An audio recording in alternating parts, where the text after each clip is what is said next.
दिल्ली इस समय भारतीय राजनीति का असली केंद्र बनी हुई है। 6 सितंबर से 9 सितंबर तक बीजेपी के सभी सांसदों को राजधानी में रहने का फरमान जारी हुआ है।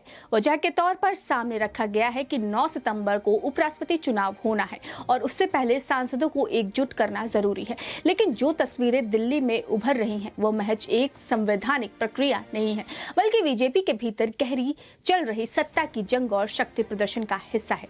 जेपी नड्डा के आवास पर रात्रि भोज, फिर प्रधानमंत्री नरेंद्र मोदी के आवास पर दूसरा भोज और बीच में 7 और 8 सितंबर को सांसदों की वर्कशॉप। ये सब देखने में तो अनुशासन और संगठन का हिस्सा लग सकता है, लेकिन असलियत ये है कि यह अमित शाह का शक्ति प्रदर्शन है। शाह यह जानना चाहते हैं कि पार्टी का हर सांसद उनके इशारे पर खड़ा है और वोटिंग मशीन से ज्यादा कुछ नहीं। यह संदेश सिर्फ विपक्ष को नहीं बल्कि पार्टी के भीतर भी दिया जा रहा है। बीजेपी के भीतर इस समय सबसे बड़ी खींचतान प्रधानमंत्री पद के उत्तराधिकारी को लेकर है।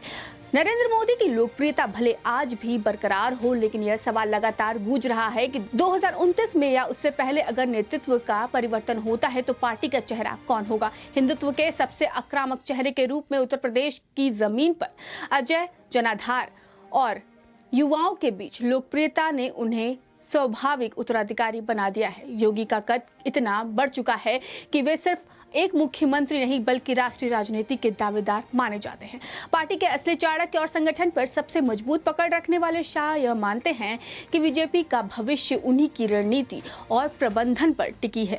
शाह चाहते हैं कि पार्टी के सांसद और विधायक हर संवैधानिक प्रक्रिया में उनके नियंत्रण का प्रदर्शन करे, ताकि कोई ये ना भूल सके कि असली धुरी वे हैं। दिल्ली में यह 4 दिन का डेरा इसी जंग का हिस्सा है। शाह यह दिखाना चाहते हैं कि सांसदों की निष्ठा योगी की लोकप्रियता की तरफ नहीं बल्कि दिल्ली दरबार की तरफ है। यही वजह है कि कार्यशालाओं और भोजों का सहारा लिया जा रहा है। इस पूरे घटनाक्रम में सबसे दिलचस्प स्थिति राष्ट्रीय स्वयं सेवा संघ की है। आरएसएस का परंपरागत रुझान यह रहा है कि वह संगठन और विचारधारा को व्यक्तिगत महत्वाकांक्षा के ऊपर रखे, लेकिन आज की हकीकत यह है कि पार्टी के भीतर उत्तराधिकारी की लड़ाई आरएसएस को भी असहज कर रही है। योगी एक और हिंदुत्व के सबसे आक्रामक और जमीनी नेता हैं, जो संघ की विचारधारा के करीब माने जाते हैं, लेकिन उनका उभार इतना तेज और स्वतंत्र है कि आरएसएस को यह डर है कि कहीं योगी संघ के नियंत्रण से बाहर ना निकल जाए। शाह लंबे समय से संघ के भरोसेमंद रणनीतिकार रहे हैं, लेकिन मोदी शाह की जोड़ी ने बीते एक दशक में पार्टी को इतना केंद्रीकृत कर दिया है कि संघ की पारंपरिक भूमिका लगातार घट रही है।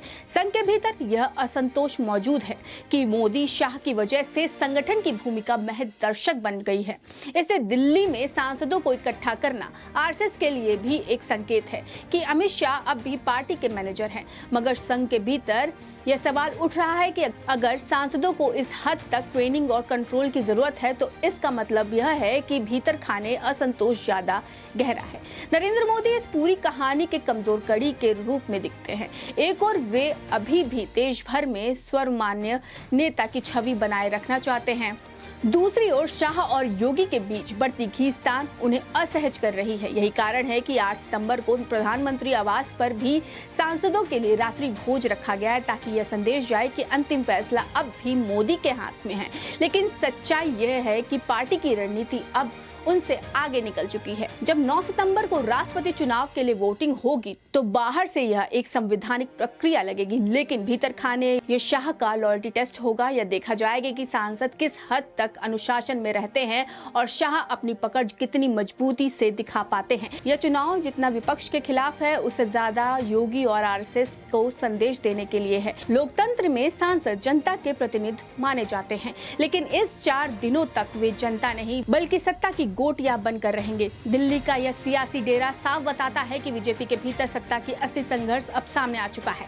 उपराष्ट्रपति चुनाव महज बहाना है। असली मुद्दा है कि अमित शाह और योगी आदित्यनाथ के बीच भविष्य के प्रधानमंत्री पद की जंग और आरएसएस की उस उलझन का पर्दाफाश, जो इस खींचतान को देखते हुए खुद को असहाय पा रहा है। आपकी क्या राय है इस पूरे मुद्दे को लेकर कमेंट सेक्शन में जरूर बताएं। अगर वीडियो अच्छी लगी तो वीडियो को लाइक करें, चैनल को सब्सक्राइब करें।